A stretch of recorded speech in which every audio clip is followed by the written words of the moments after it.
আশা করছি এই ক্রিমটি সবার বাসায় থাকবে। হ্যালো এভরিওয়ান, আসসালামু আলাইকুম। ঘরে থাকা কিছু উপকরণ দিয়ে আপনাদের খুব সহজে একটা ফেস প্যাক তৈরি করে দেখাবো, যেটা অ্যাপ্লাই করার সাথে সাথে রেজাল্ট পেয়ে যাবেন। তো চলুন দেখে আসি কিভাবে এটা তৈরি করতে হয়। আমি এখানে 1 চা চামচ ফেয়ার অ্যান্ড লাভলি ক্রিম নিয়েছি। এখন এখানে দিয়ে দিব হাফ চা চামচ লেবুর রস। 1 চা চামচ ক্রিমের জন্য এখানে হাফ চা চামচ লেবুর রস আমি এখানে ব্যবহার করে নিচ্ছি।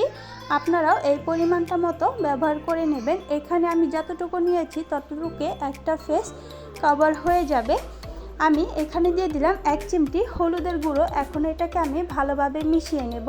যতক্ষণ না ক্রিমের সাথে লেবুর রসটা আর হলুদটা মিশে যাচ্ছে ততক্ষণ আমি এখানে মিশিয়ে নিয়েছি। এখন এটাকে আমি হাতে অ্যাপ্লাই করে দেখাবো। এখানে হাতে দিয়ে আমি কিছুক্ষণ ম্যাসাজ করে নিচ্ছি। তারপর ম্যাসাজ করা হয়ে গেলে 2 মিনিট এটাকে আমি হাতে রেখে দেব। তারপর হাতটাকে মুছে নেব। আশা করছি ভিডিওটা আপনাদের উপকার আসবে। সবাই ভালো থাকবেন, আমার ফ্যামিলির জন্য দোয়া করবেন। আল্লাহ হাফেজ।